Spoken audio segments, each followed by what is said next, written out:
Dans ce podcast, je reçois un Perpignanais, Olivier Bolt, qui est un véritable serial workshopper. Il a un désir d'apprendre en permanence qui est assez fou, et c'est un désir d'apprendre qui lui a permis de grimper en popularité depuis ses débuts en 2014.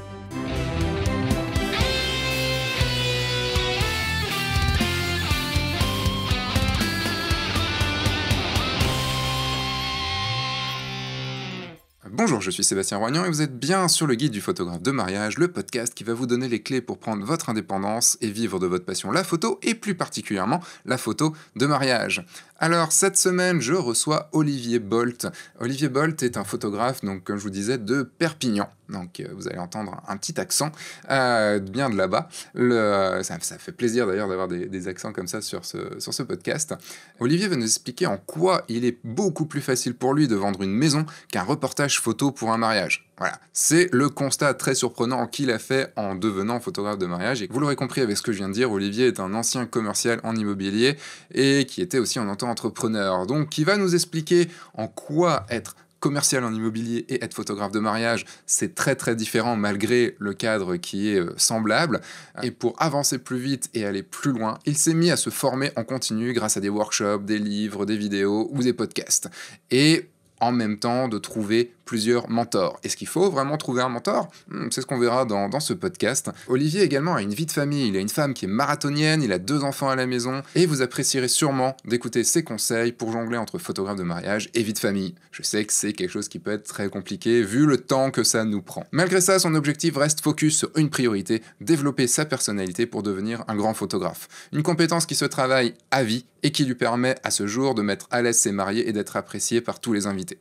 Vous comprendrez également dans notre échange pourquoi la gentillesse peut être utile, très utile en photo. Question business, ce podcast vous expliquera comment faire toujours plus pour booker des dates, pourquoi Google ainsi qu'une communauté de photographes vous seront plus utiles que le bouche à oreille. Vous apprendrez aussi que diffuser ses diapos vers un projecteur, vendre ses HD ou un album photo, ça peut être une bonne chose. On discutera également de s'il faut vendre ou pas ces HD. Vous connaissez normalement, si vous avez écouté d'autres podcasts, vous connaissez ma vision du sujet, mais vous allez voir que tout peut être éthique et tout peut être non éthique. Voilà, c'est vraiment en fonction de chacun. Ce qui est bien, c'est que c'est en fonction de chacun.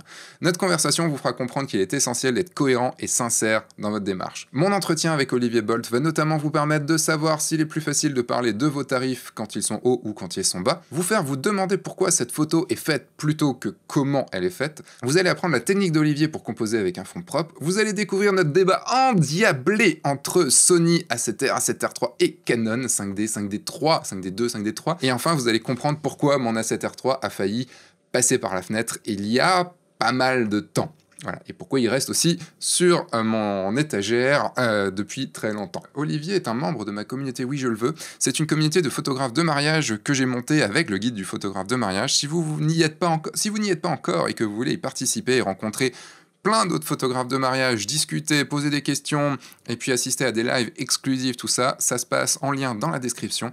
C'est entièrement gratuit et vous pourrez comme ça rencontrer plein d'autres photographes avec une bonne mentalité. Hein. L'idée, c'est d'être bienveillant et de pouvoir discuter entre nous sans se clasher, sans tout ça, tout ce que je déteste dans le monde des photographes de mariage ou d'autres mondes aussi, puisqu'on est tous, je pense, à peu près pareil. Sans plus de transition, je vous laisse écouter mon entretien avec Olivier Bolt. Alors, salut Olivier.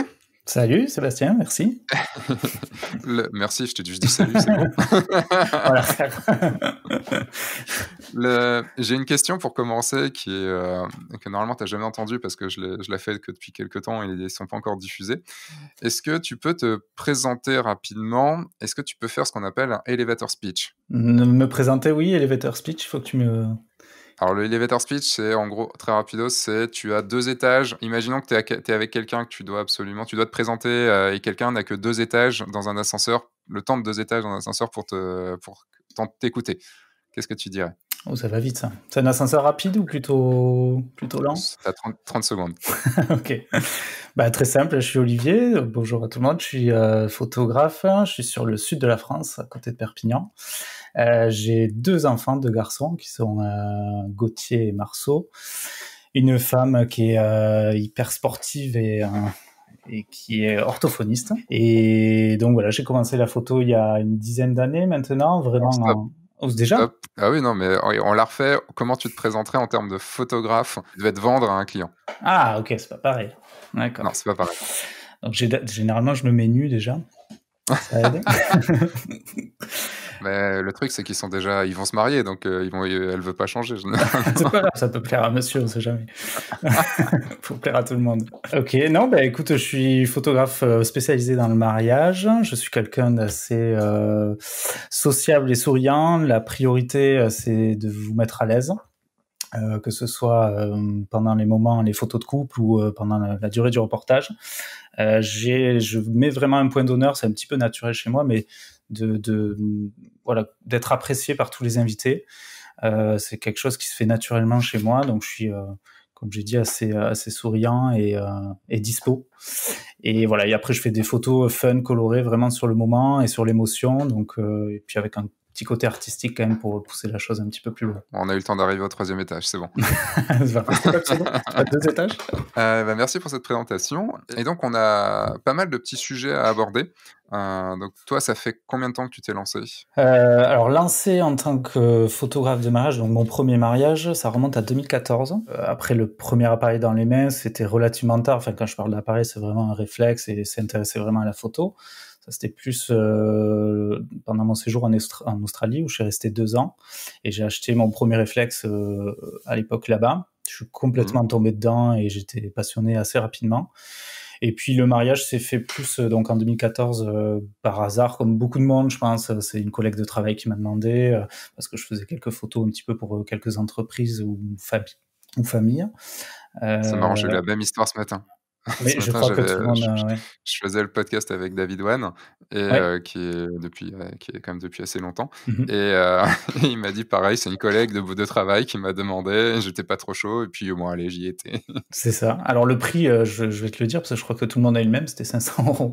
Tout le monde a commencé à 500 euros.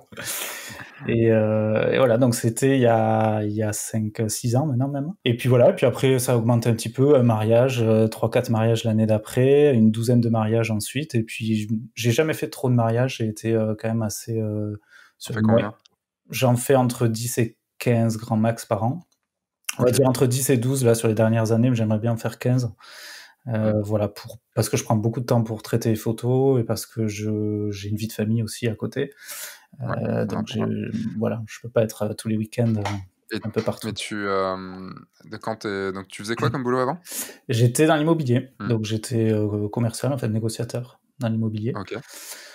J'ai fait une formation qui était plus dans le juridique, mais en revenant d'Australie, voilà, j'ai choisi quelque chose d'assez plus détendu, on va dire, dans le commerce, d'avoir un petit peu le contact avec les gens. Ça m'a beaucoup plu, c'était très sympa, mais ça s'est vite essoufflé. Enfin, ça s'est vite essoufflé. Au bout de 6-7 ans, ça s'est essoufflé. Et forcément, la Qu'est-ce photo. qui te plaisait plus? La relation avec les clients était peut-être pas la même. C'est-à-dire que j'ai un défaut, c'est que j'étais un agent immobilier honnête, ce qui peut, ça existe. Donc c'était du style Il y a un commercial un honnête? commercial. Alors le côté commercial, j'aime pas trop ce mot, mais c'est vrai que c'était carrément ça. Mais c'était plus un service pour moi que du commerce en fait, parce que bah, j'étais là pour essayer de trouver les maisons que les gens cherchaient tout simplement. Au point Mmh. même en visite de dire si la maison me plaisait pas à moi ou qu'il y avait certains défauts, je leur disais quoi, je leur disais mais elle est pas pour vous cette maison, elle est affreuse quoi. En gros, je disais pas comme ça, mais en gros c'était un peu ça. Donc c'était vraiment du C'est son service. patron qui devait être content. C'est ça. Ouais, mais bon après je me débrouillais pas trop mal au début en tout cas. Après ça s'est un peu essoufflé. Et ce qui me plaisait moins, ouais, c'était la relation client dans le sens où à partir de 2015, 2016, 2017 le marché était un peu différent et c'est vrai que la relation avec les propriétaires et avec les acheteurs était plus dure et il fallait un peu plus forcer la main, un peu plus, pas raconter des bobards, mais en tout cas, il fallait arrondir un petit peu les angles et ça m'a moins plu. Et puis c'est surtout que Ouais. l'activité photo commençait vraiment à prendre le dessus, donc j'ai pas hésité trop longtemps, quoi. Tu resté combien de temps en double activité? Donc double activité, ça serait de 2010 à 2017, donc 7 ans. Enfin, non, non, pardon, ouais, oui, pardon, 2010, agent immobilier. J'ai commencé vraiment les mariages donc en 2014, donc on va dire 3 à 4 ans, ouais. 3 à 4 ans de saison de D'accord. mariage. Est-ce que ça le fait de faire de la photo, de commencer à faire de la photo de mariage et donc proposer tes prestations et tirer un peu d'argent de ça, a aussi peut-être nourri, ton envie de partir de ton job d'agent immobilier? Ou tu sens que c'était déjà un peu le cas? Alors complètement, c'est le plaisir qu'on pouvait tirer du deuxième métier qui était plus important que dans l'immobilier, surtout à la fin, encore une fois. Et en fait, ce qui m'a vraiment décidé à arrêter la double activité, c'est le manque de temps, en fait. C'est-à-dire que l'immobilier prend beaucoup de temps et la photo, tu le sais, prend aussi beaucoup de temps. Et du coup, j'arrivais à bosser la photo. Enfin, quand on est agent immobilier, on est un peu indépendant aussi, hein. J'étais auto-entrepreneur, donc j'étais au bureau quand même, mais D'accord. je bossais un petit peu mes photos certains jours. Donc voilà, c'était compliqué de faire un petit peu les deux et c'est vraiment le manque de temps qui m'a décidé. Et puis surtout le chiffre d'affaires qui montait aussi par rapport à l'immobilier. Je me suis dit, bon, à un moment donné, si ça marche, faut continuer et se lancer. On verra bien ce que ça donne. J'ai pas eu tort jusqu'à maintenant. En tout cas, je touche du bois. Et Comment tu as pris cette décision? Enfin, est-ce que tu as eu peur? Est-ce que tu as mis du temps? Est-ce que tu as longtemps réfléchi ou c'est arrivé comme ça? Enfin, ça a été quoi te le process, on va dire, dans ta tête de passer de ton métier d'agent immobilier à te dire: «Bon, j'arrête et je suis full photographe»? je suis quelqu'un qui a très peu de certitudes. Je doute quand même pas mal. Donc je me suis confié autour de moi. J'ai eu le retour des clients en mariage ou famille qui m'a conforté aussi dans cette idée-là. Bon, je pense qu'on a tous eu un peu ces échos-là, mais oui, tu as du talent, il faut que tu en fasses quelque chose, etc. Donc, c'est vrai que ça flatte un petit Oui, il y peu. a du bon et du moins bon Oui, oui, dans ce genre de faut pas remarques. écouter sa mère, mais, mais les clients, on peut les croire à un moment donné. Et puis, mais après de la peur, pas tant que ça, parce qu'encore une fois, en immobilier, j'étais indépendant. Donc je quittais, c'est pas comme Mmh. si je quittais un CDI que j'avais depuis 10 ans, etc. Donc je savais que même si je me plantais derrière en photo, j'avais toujours une possibilité de retour ou dans l'immobilier ou autre, parce que c'est assez vaste comme domaine. Donc Mmh. là-dessus, il n'y avait pas trop de peur. Après, oui, savoir se vendre et savoir, au fil des saisons, continuer à faire du chiffre, à booker ces saisons, ça c'était peut-être un doute, mais je crois que je l'ai encore aujourd'hui, ça n'a pas disparu, quoi. Il faut faire toujours plus pour pouvoir booker. Donc, Comment ça, il faut faire toujours plus pour pouvoir booker? bah, ça vient pas tout seul, donc faut bosser. Mais bon. Ouais, mais quand tu dis toujours plus, enfin, c'est qui tous les ans, tu sens que c'est plus difficile, que tu rames plus à avoir des gens ou? Oui, forcément, parce qu'il y a eu l'augmentation de prix aussi entre les deux. Donc, plus on augmente D'accord. ses prix et plus on a de mal enfin, pas plus on a de mal, mais moins on signe, on va dire. C'est-à-dire que les rendez-vous mariage au début, je dirais pas 100%, mais on était sur 80% ou 90% de signatures à la fin du rendez-vous. Aujourd'hui, c'est peut-être plus du 50%, donc c'est un peu plus compliqué. La demande en mail aussi a réduit, puisque Mmh. j'essaye plusieurs choses, mais j'essaye d'afficher les prix sur le site, puis je les enlève, je vois un petit peu ce que ça donne. Donc oui, Tu as vu une différence? c'est compliqué à vérifier, mais Mmh. ouais, je pense que je vais les enlever là. Surtout 2020 là, qui risque d'être un peu compliqué, enfin 2021. Mais ouais, je teste quoi, d'une année à l'autre, hein. Les tarifs évoluent énormément aussi, normalement dans le bon sens. Mais voilà, je m'empêche pas de faire des tests et de voir au bout de 5-6 mariages signés, voir ce que ça fait si j'augmente un petit peu, etc. Toi, donc là, tu es à 1 600 € en prix de base, si j'ai bien Ouais, compris? 1 600 €, c'est sur vraiment une courte prestation. On est sur Mmh. 8 heures. C'est pas vraiment en horaire parce que je suis plus du début des préparatifs au vin d'honneur, on va dire. Et en prix moyen? Et en prix moyen, ça fait 3-4 ans que je suis au-dessus de 2 000 € et on est sur 2000, entre 2002 et 2004, on va dire. Donc sur une presta complète, c'est-à-dire du matin à 1 heure du matin, 2 heures du matin à peu près. Comment tu as vécu parce qu'on parlait des prix là juste avant, enfin tu me parlais de l'évolution des prix et donc c'était forcément un peu plus compliqué d'avoir des clients et tout. Comment est-ce que pour toi ça a été facile de parler prix, d'augmenter tes prix, enfin de faire tes tarifs, sachant que tu étais, agent immobilier avant, donc forcément il y avait le côté quand même commercial avant. Est-ce que tu sens que ça a été une aide ou que ça a été difficile? Alors c'est compliqué parce que quand on présente le prix d'une maison, déjà, c'est pas nous qui avons choisi le prix, c'est le propriétaire généralement, il y a la commission d'agence derrière. Donc mais c'est différent parce qu'on c'est pas notre travail qui est estimé, c'est vraiment le prix d'un bien, on le présente comme ça. Il y a toujours des négociations possibles en plus qui en photo, il faudrait pas trop que ce soit le cas. Mmh. Donc c'est assez différent. Je suis très à l'aise en rendez-vous client jusqu'au moment où j'arrive à annoncer mes prix. Donc c'est toujours un petit peu compliqué aujourd'hui.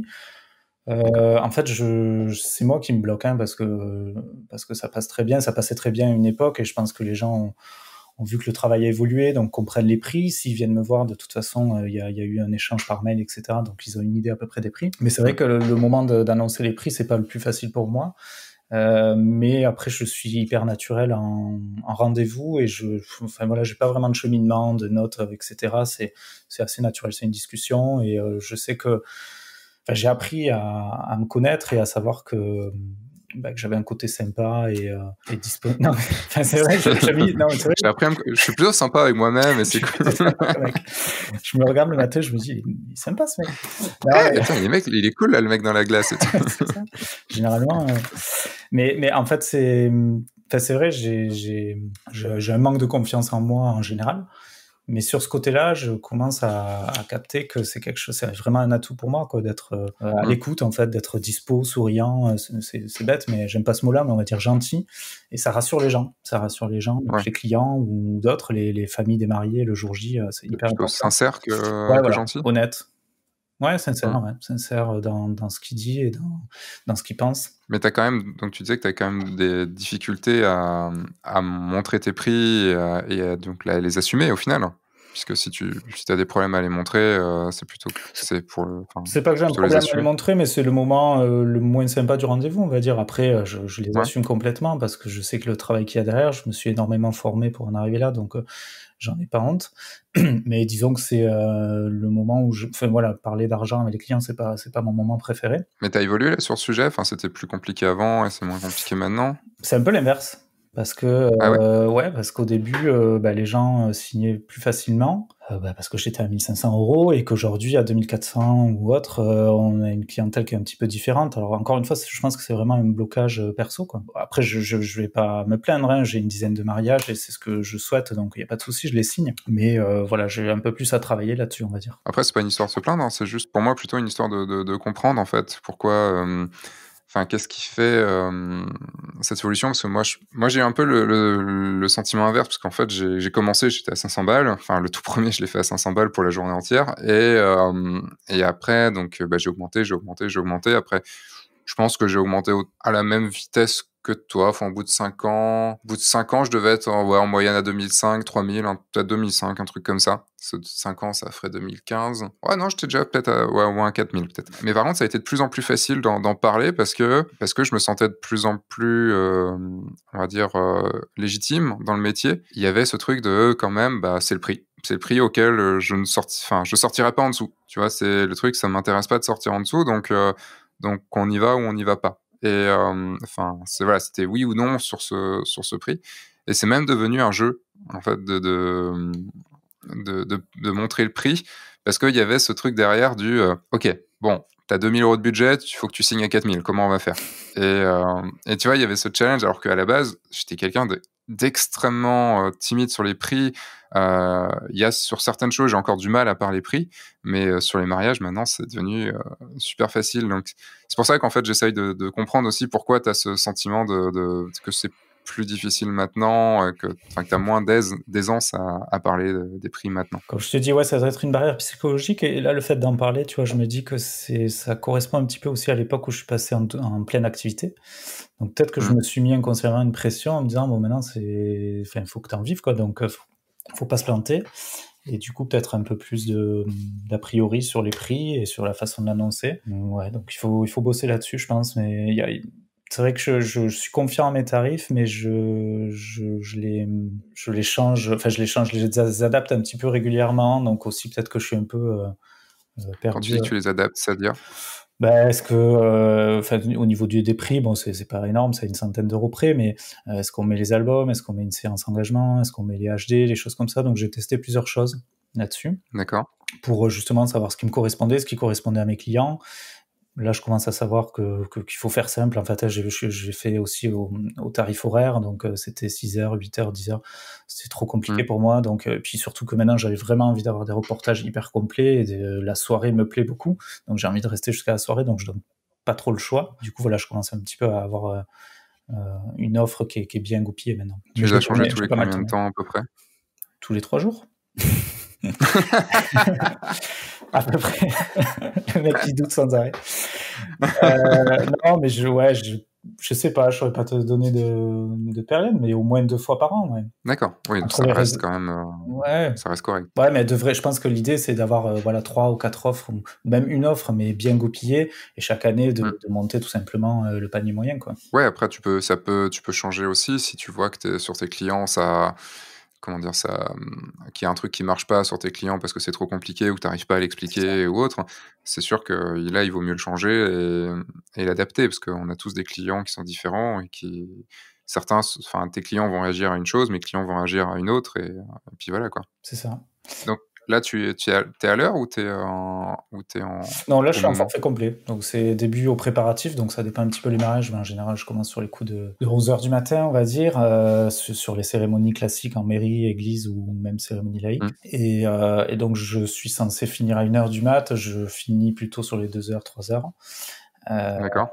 donc, voilà. Reportage complet, c'est ce qui me plaît parce qu'au moins, tu as le temps d'être créatif sur toute la journée, d'être vraiment fondu dans la masse avec les invités. Voilà, il y a eu des périodes où je faisais à l'heure. Du coup, tu arrives à la mairie, par exemple, c'est juste horrible, quoi. Tu t'as vu personne pendant Mmh. les préparatifs, tu sais plus qui est la maman, etc. Même si t'as posé des questions pendant les échanges avant, mais c'est un peu compliqué de s'insérer, de venir à 30 centimètres des gens quand tu les as pas vus dès le matin, quoi. Ouais, mais t'as que un seul forfait de toute la journée ou J'ai t'as le vin genre toute d'honneur, la donc journée plus des options?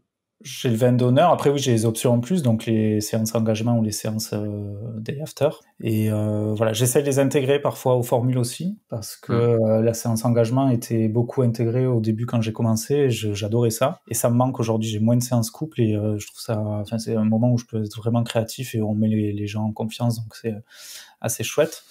Donc j'essaie de les intégrer un peu plus aujourd'hui. Ouais. Donc c'est comme ça que tu arrives à augmenter ton Le panier panier moyen, ouais. en mettant quelques options. Pour être sûr, je récapitule ce que j'ai compris, tu as une offre 14 heures du coup? Parce que si c'est 11 heures, 1 heure Ouais, c'est à peu près ça, ouais. et plus des options donc type les séances photos, livres, et tout ça. Exactement. Alors c'est bien parce que du coup tu as une seule option enfin tu as un seul forfait qu'il faut amener à vendre et derrière tu essayes d'augmenter avec des options. C'est vraiment une façon de voir et j'en discutais avec quelques photographes qui avaient aussi, qui allaient vers qu'une seule formule, mais genre même pas d'option quoi, juste qu'une seule formule et c'était fini quoi. Parce qu'au moins c'est ce qu'ils voulaient vendre et c'était le service complet. Tu vois un petit peu ton expérience, en fait, c'est l'expérience complète. Voilà. Moi, je me vois pas C'est vraiment ça. m'arrêter en plein milieu ou ne pas livrer les Bah, fichiers avec le diaporama, etc., auquel je tiens beaucoup, par exemple. pour moi, ce serait difficile d'aller négocier derrière des choses, hein. Aussi, ouais.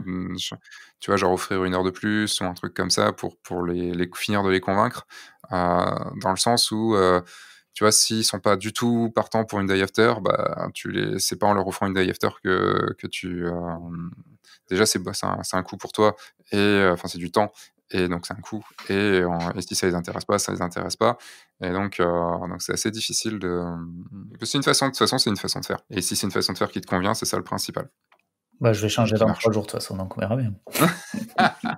Putain merde, on aurait dû faire le podcast 3 jours après, hein. Appelle-moi, il y a pas de souci.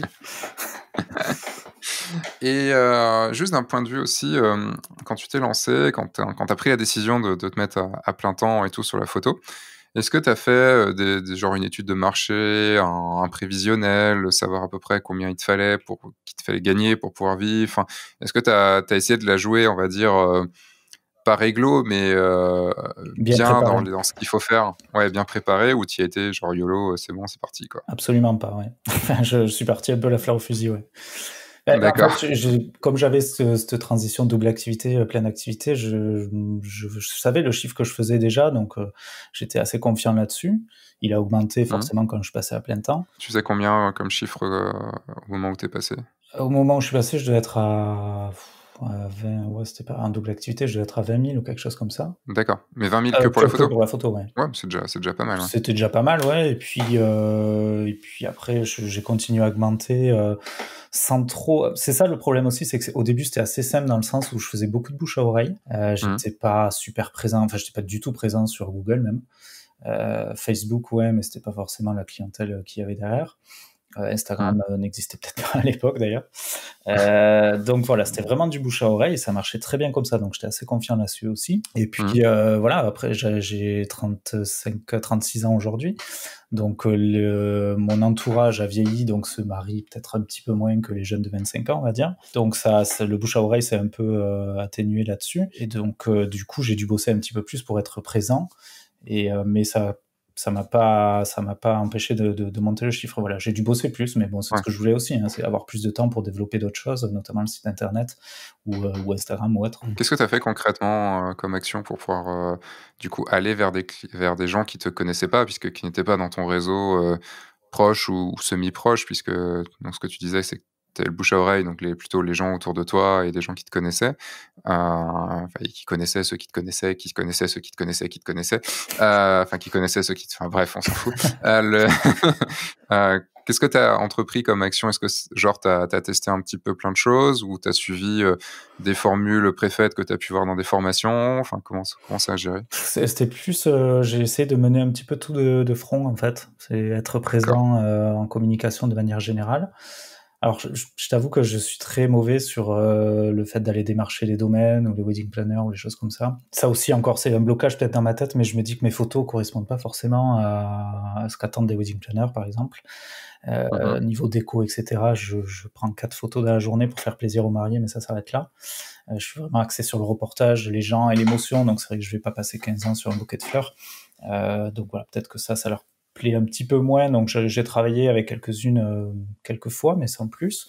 Les domaines, c'est pareil, j'en ai quelques-uns qui me recommandent parce qu'on s'est croisés, ils savent que je bosse pas trop mal, donc il y a quelques recommandations comme ça, mais la majorité maintenant que j'ai bossé sur mon site, c'est vraiment par Google, par la communauté de photographes aussi beaucoup.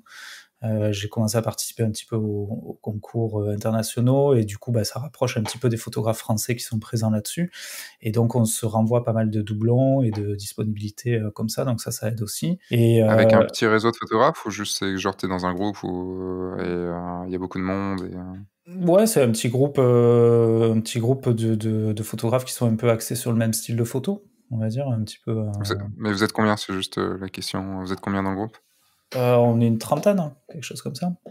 Ouais, quand même. Moi, j'aurais plutôt tendance à conseiller d'être proche, tu vois, de 2, 3, 4 photographes, que tu connais vraiment, avec qui ça se passe très, très bien et Alors, parce qu'il y a plus de confiance parce que tu vois, par exemple, j'ai toujours refusé, tu vois, par exemple, sur ma communauté, enfin, sur la communauté Oui, je le veux, et même sur le groupe Facebook de mes élèves de la grosse formation. Ils le font certains, mais je leur dis que c'est pas qu'il faut pas le faire. En tout cas, sur le Oui, je le veux pas du tout qu'il y en ait. Je veux pas qu'il y ait de doublons. Enfin, genre, j'ai ce doublon-là qui est dispo et tout. Parce que pour moi, tout le monde va arriver dessus et tu sais, tout le monde va essayer de le grappiller et dire: «Bah, moi, je suis dispo, moi, je suis dispo, moi, je suis dispo» et tu as genre, 10 personnes ou 15 personnes mortes de faim qui arrivent et qui, ouais, ça monte des fois, c'est fou, tu as 40-50 personnes qui se proposent. J'en fais partie, hein, des fois mmh, quand je sais que quand je vois une date passer, je me dis: «Bon, on sait jamais». Après, c'est plus la responsabilité du photographe qui est pris à cette date-là, qui met le doublon, de regarder ce qu'il mmh, envoie aux mariés, quoi. C'est essayer de voir, mmh, quelque chose qui colle à son style, et de pas envoyer n'importe qui, surtout si tu connais pas la personne. Donc là, dans le groupe mmh, de 30 dont je te parle, c'est plus des discussions d'ordre général. De temps en temps, il ouais. y a un ou deux doublons qui vont passer, mais c'est vrai que dans ce groupe-là, il y a 4-5 photographes qui m'envoient du monde régulièrement, mais voilà, après, c'est pas la totalité du groupe, forcément, parce que Mmh. euh, voilà, mais ça fait quand même quelques dates en plus, quoi. Tu essayé de te rapprocher un peu des photographes de ton coin, Ouais, après d'essayer de on a trouver une, un peu des gens? on est, alors ça je trouve ça assez sympa. C'est vrai que c'est quelque chose que je connaissais pas dans l'immobilier forcément. C'est vraiment d'avoir une petite communauté. C'est pas forcément photographe, hein, parce on sort boire des verres de temps en temps entre photographes, mais il y a aussi Mmh. une wedding planeuse, une fleuriste, voilà, Autour du mariage, quoi. autour du mariage. On discute pas forcément mariage d'ailleurs, hein, mais on est plus là pour boire des bières à la base. Mais, C'est le plus important. mais c'est super sympa. Je trouve que enfin voilà, faut rester simple, faut pas être dans le concurrentiel tout le temps. Donc c'est vraiment pour échanger. Le métier de photographe est quelque chose d'assez solitaire. Donc si tu restes tout seul dans ton coin devant ton ordi, c'est assez compliqué. Donc ça c'est bien de pouvoir échanger avec ceux de la région. Après, c'est pas ceux de la région qui envoient les doublons, quoique quelques-uns, mais comme on a des styles assez différents, encore une fois, on essaie de coller à ce qui nous Mmh. ressemble, quoi. Il y a un truc qui m'intéressait dans ta situation, c'est le côté vie de famille. Donc tu as, 2 enfants, 2 garçons, tu as une femme qui est, tu me dis orthophoniste. Alors c'est marrant, tu partages ça avec Samuel Lejour qui était en podcast, Ah, je savais il y a pas. pas longtemps. D'accord. Par contre marathonienne, non. Ah. Elle est, pas du côté marathonienne. Comment on peut être photographe et donc avec tout le boulot que ça donne, enfin, de faire les mariages, de pas être là le week-end, de gérer le post-traitement, de gérer la com, de gérer tout ça. Comment tu gères une famille avec 2 enfants? C'est quoi tes secrets? Est-ce que tu y arrives? Est-ce que enfin, comment pendant ce confinement en plus, là, c'est enregistré en plein confinement, on est le 15 avril, comment tu gères? Est-ce que c'est facile et enfin, voilà, comment ça se passe? Alors, en confinement, c'est plus compliqué. J'ai d'ailleurs congelé mes garçons dès le premier jour de confinement pour être tranquille. Non, je plaisante, mais enfin oui, tu te doutes que je plaisante. Enfin, j'espère plutôt cryogénisé parce que congelé, les tissus, c'est mort, hein, donc ils vont durer une journée à décongélation et c'est fini, quoi. Non, mais ça se gère un petit peu au quotidien. Après, je suis pas le plus à plaindre, hein. 2 garçons, c'est pas le pire. Il y en a qui en ont 3, 4, 5. Donc là-dessus, ça va. On est tous les 2 assez présents. Enfin, la chance qu'on a, c'est qu'on est tous les 2 indépendants, entre guillemets. Donc on choisit un petit peu nos horaires de travail. Donc déjà, on se relaie un petit peu. Le lundi, par exemple, je garde le plus petit des 2 garçons et le vendredi, ça sera ma compagne. Donc on s'équilibre un petit peu comme ça. Je bosse quand même beaucoup le soir aussi, parce que c'est un moment que j'aime bien. Quand j'étais en double activité à l'époque, par contre, là, alors, on n'avait pas encore les 2, mais c'était beaucoup plus compliqué dans le sens où j'avais toute la journée dans l'immobilier et le soir, il fallait vraiment que je bosse les photos. Donc là, je finissais vraiment tard. Mais c'est quelque chose qui me plaît aussi. Enfin, voilà, quand je bosse la photo, j'ai vraiment pas trop l'impression de bosser. C'est quelque chose qui me plaît. Donc on compte pas trop les heures. Mais après, voilà, je pense que je suis quand même un papa relativement présent. On prend le temps, il faut savoir le prendre. Il faut savoir... alors, heureusement que Caroline est là pour prendre les congés, parce que ça, j'y pense absolument pas. Donc, elle, en début d'année, elle sait qu'à telle date, on va partir. Heureusement, on bloque les semaines comme ça, sinon j'y pense pas. Mais voilà. Après, je fais, comme je t'ai dit, entre 10, 12, 15 mariages par an. Donc, c'est pas énorme par rapport à certains qui vont en faire 20, 25. Donc, ça me laisse quand même des week-ends, ça me laisse du temps. Je dirais pas qu'en hiver, je suis tout le temps à la maison, comme certains peuvent le croire. Enfin, les personnes qui sont pas photographes se disent, tu bosses en été, puis l'hiver, t'es tranquille chez toi. Non, parce que je fais quand même, déjà, t'as une entreprise à gérer, il faut la développer pour le mariage. Et puis surtout, je fais du corpo pas mal à côté aussi. Donc, ça me prend du temps. Après, on a de la chance d'avoir de la famille dans le coin. Donc, les enfants peuvent aussi partir une journée ou 2 chez papy, mamie, ça fait toujours du bien. Ça permet de respirer, de prendre du temps pour soi. Voilà, non, c'est ça. Donc là, en fait, dans ce que je comprends, c'est plutôt ta compagne qui du coup, alors je vais peut-être pas dire organise parce que c'est pas ce que j'ai compris, mais qui a l'air de gérer les temps libres, les temps morts où lequel arrête de bosser et puis on fait quelque chose. Non, je sais m'arrêter quand même après, parce qu'on a un rythme de vie assez Ouais. calé. Voilà, je sais que le week-end, enfin le dimanche, la journée, je suis là pour eux, quoi. Je vais pas bosser, elle est pas là à me dire sors du bureau, quoi. C'est pas ça que je veux dire, mais c'est vrai qu'à long terme, je me projette pas sur les congés en famille, etc. Donc, elle adore partir en vacances, elle a raison, hein, elle s'éclate, donc elle y pense un peu plus en amont, quoi. Mais non, après, non, je suis présent et il y a pas de souci.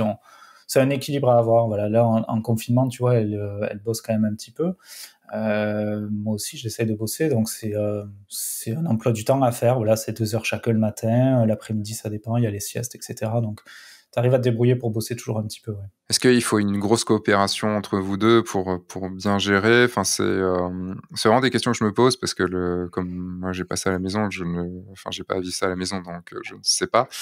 Parce que j'entends tellement en fait de photographes dire, j'arrive pas, enfin, je suis pas présent, j'arrive pas à gérer avec mes enfants, qu'il y en ait 2, 1 ou 2 ou 3, enfin, il y a tellement de boulot à côté. Enfin, j'ai l'impression que vous avez quand même réussi à trouver un équilibre, tous les 2 pour pouvoir, gérer ça. Ça se fait assez naturellement, ouais. Ça s'est fait assez naturellement. Je pense qu'il faut aussi se l'imposer, cet équilibre, parce que sinon soit tu vois pas la vie de tes enfants passer, ou soit tu perds la tête dans le boulot. Donc, il faut le trouver, cet équilibre, faut trouver du temps. Après, il y a des photographes qui arrivent à très bien gérer ça, qui font, par exemple, qui travaillent 4 heures par jour. Et ça leur suffit, qu'ils arrivent à battre un travail dingue en 4 heures, et le reste du temps, ils sont là pour la famille, et tant mieux. Moi, j'aime bien prendre le temps, et enfin, c'est pas que j'aime bien prendre le temps, mais je vais être efficace à fond pendant 1 heure, et puis pendant une demi-heure, je vais relâcher un petit peu le truc. Donc, c'est plus des horaires de bureau au final. Alors, c'est quelque chose, quand j'ai quitté l'immobilier, je me suis dit, c'est génial, tu vas être photographe, tu vas pouvoir travailler à fond le matin, et l'après-midi, tu iras lire des bouquins et te balader. Et en fait, non. En fait, je suis comme au bureau jusqu'à 18h. Alors, Tu t'imposes des horaires? Non, mais enfin, je m'impose, c'est naturel, encore une fois. C'est-à-dire que je prends mon petit-déj, j'amène les enfants à l'école, je prends mon café, je monte dans le bureau tout seul, quoi, de suite, quoi. J'avais peur un peu de ça, parce que quand j'étais un peu plus jeune, j'étais plus, on va dire, laxiste sur les horaires, le travail, etc. Donc, je pouvais passer des journées entières devant la télé, j'avais un peu peur de ça. Mais en fait, non, le boulot est tellement passionnant que tu passes des heures et tu les comptes pas, ça passe super vite, quoi. Donc c'est un plaisir de monter dans le bureau pour bosser, ouais. On va passer du côté mariage. Mmh. Comment tu abordes ton alors je vais pas parler de style photographique parce que c'est toujours compliqué de définir tout ça et tout, mais tu disais que tu étais plus sur le côté, les gens que par exemple les détails ou autre. Qu'est-ce qui te botte vraiment dans la photo de mariage? Enfin, qu'est-ce que tu veux photographier? Qu'est-ce que tu veux apporter à tes clients? Alors mon intérêt perso à moi en mariage, c'est vraiment le terrain de jeu que ça représente. C'est-à-dire qu'on arrive le matin, il y a toute une scène qui est, mise en place et on a vraiment toute la journée pour s'éclater, en fait. Enfin, je le prends vraiment comme ça, c'est-à-dire que, en fait, de plus en plus d'ailleurs, c'est-à-dire qu'avec la technique photo et l'inspiration et la créativité qui augmente au fur et à mesure des années, j'espère, j'essaie vraiment de le voir comme un terrain de jeu et de me dire: «Il y a 10 000 scènes partout qui se passent sous tes yeux, donc fais-toi plaisir et sois créatif». Alors on a quand même des impératifs, bien sûr, hein, les cérémonies et choses comme ça où on peut pas faire non plus ce qu'on veut, mais je le vois vraiment comme ça, comme d'ailleurs, enfin, là on est en plein confinement, comme tu disais, la saison, on sait pas trop ce que ça va donner, donc ça me manque terriblement. J'ai qu'une hâte, c'est de retourner en mariage et de repratiquer, enfin de pratiquer un petit peu tout ce que j'ai appris pendant l'hiver. Et puis pour les clients eux-mêmes, après c'est les souvenirs d'une vie, etc. Mais je veux pas faire le blabla que tous les photographes font parce que c'est vrai que c'est ça, mais c'est aussi plus sur le côté, on a une journée pour nous, il y a tous les gens qui nous aiment autour de nous, les invités et la famille, on va s'éclater. Et on aura des photos géniales parce que on sera hyper naturel dessus, on aura des souvenirs de dingue.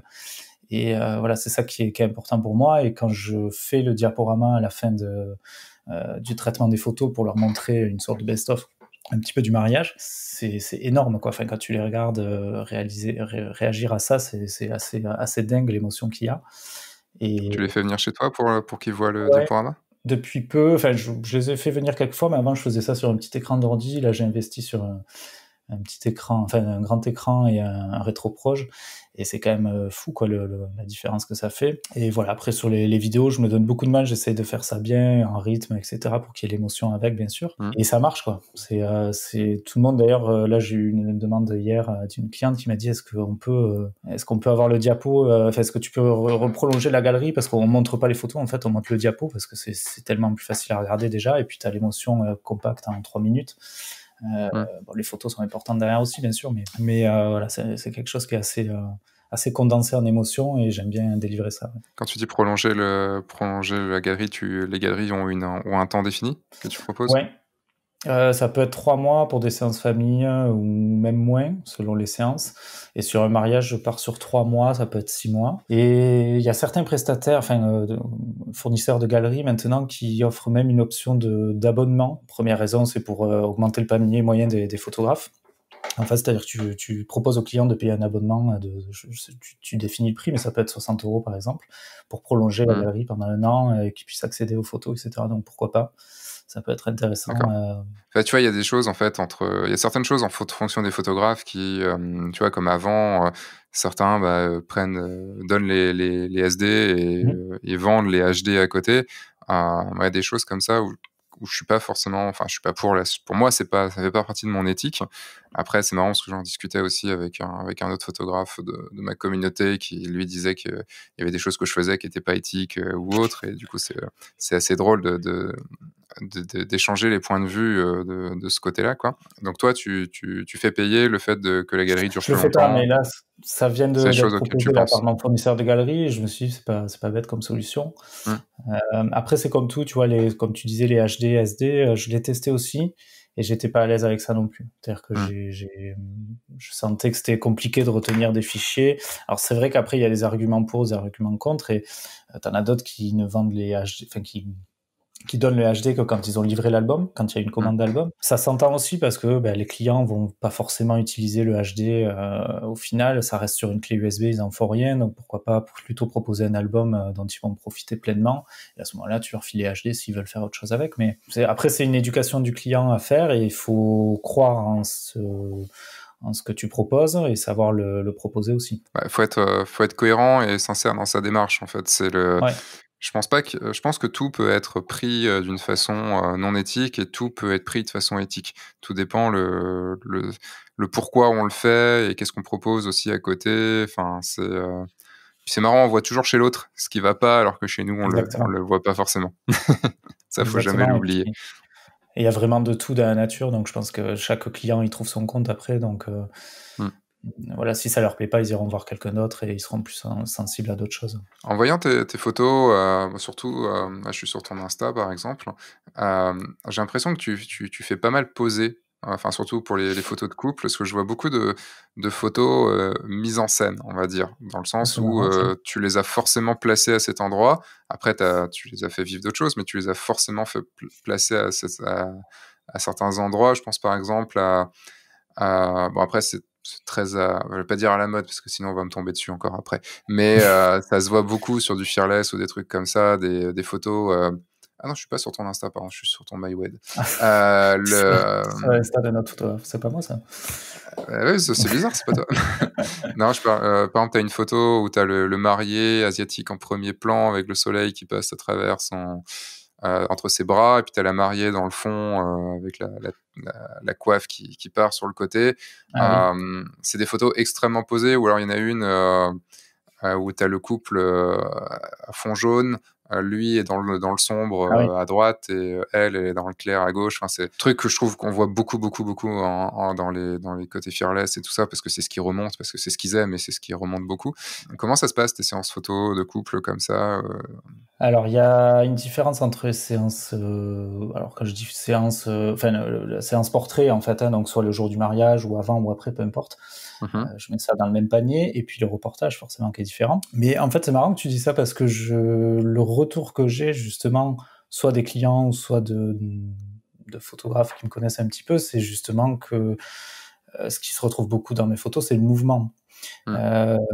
Voilà, le fun un petit peu, le côté décalé parfois. Donc il y a des photos posées. J'essaie d'en faire un peu moins parce que j'ai eu des retours aussi comme quoi j'étais meilleur dans des choses plus spontanées. Mais le côté pesé me plaît dans le sens où je vais pouvoir vraiment choisir ma lumière, et c'est le côté graphique que je recherche à ce moment-là. Donc en fait, je vais rechercher mon cadre en premier lieu, et je vais chercher après où mettre les mariés. Donc si j'ai la possibilité, j'en sais rien, de les faire courir, sauter pour qu'ils passent à cet endroit-là, à ce moment-là, je le fais.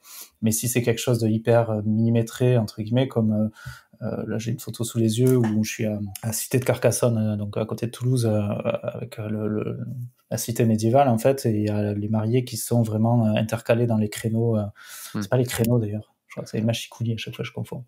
Oui, c'est ça, C'est les machicoulis. je J'ai pas crois, oui. Si révisé. je dis pas de bêtises, je crois que c'est ça. Donc là, forcément, tu es obligé de les poser, il faut pas que ça bouge d'un millimètre, mais je le fais toujours avec bienveillance et avec patience. Et surtout, je suis hyper attentif à mes clients. Peut-être trop, c'est-à-dire que vraiment le but premier, c'est de les mettre à l'aise et de pas les voir inconfortables. Mmh. Et jusqu'au point où des fois, j'oublie d'aller jusqu'au bout de mon intention et de faire la photo que j'avais en tête, parce que je me dis, bon là, stop, ils en ont marre, on fait autre chose.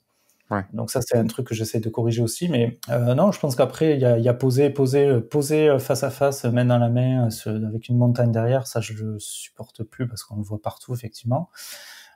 Après, quand tu dis qu'on voit beaucoup de photos comme ça sur Fearless, oui et non, parce qu'il y a le côté artistique, couple posé, qui tend vraiment à baisser maintenant, je trouve, sur Fearless en particulier, en tout cas, où ils s'axent de plus en plus sur le reportage, et tant mieux, parce que ça fait des photos assez dingue. Mais j'aime bien les deux. En fait, j'aime Mmh. beaucoup le reportage, l'émotion, voilà, sur le spontané, sur le moment. Et j'aime aussi le côté graphique. Si je pouvais faire des séances un peu plus souvent en urbain, avec lumière forte, et poser un petit peu le couple comme j'ai envie, enfin, c'est vraiment quelque chose que j'aime faire. Ouais. De toute façon, j'en parlais ce matin encore avec David Wan, le côté on est tous à vouloir faire des photos plutôt pas forcément au coucher du soleil, mais dans une lumière, pas forcément à 15 heures ou à midi, quoi. Et je trouve que, dans ces photos, dont tu viens de parler, le côté avoir une lumière forte en urbain, tout ça avec les ombres et tout, en fait, j'ai envie de dire, non, il y a beaucoup de photographes maintenant qui recherchent aussi des lumières, qu'on appelle à chier, parce elles sont Dur. vers 15 heures, elles sont dures, elles sont ouais, très fortes, le contraste est malade et tout ça, et j'ai l'impression qu'il y a de plus en plus ça. Bah, C'est assez marrant. c'est par période. Après, je pense, regarde enfin, moi, en tout cas, quand j'ai commencé allez, on va dire 2015-2016, je faisais que du contre-jour, quoi, en séance. Parce que je voulais le visage bien exposé, et je voulais le soleil derrière, et le ciel éclaté, et c'était doux, c'était joli, etc. Mais j'en fais Plutôt que côté quelques-unes fine art, aujourd'hui. quoi. Ouais, voilà, ouais. Sauf qu'il y avait quand même du fun et du mouvement. Et je le fais encore aujourd'hui, parce que ça fait des jolies photos, il en faut quelques-unes, mais c'est vrai que maintenant, je vais rechercher vraiment des ombres, des lumières, des silhouettes, des choses un petit peu différentes. Et c'est vrai que ça se voit beaucoup. Après, je suis d'accord avec toi. Et les photographes, ils viennent de plus en plus. C'est par vague, de toute façon, je pense. Donc, on s'inspire de ce qu'on voit, malheureusement.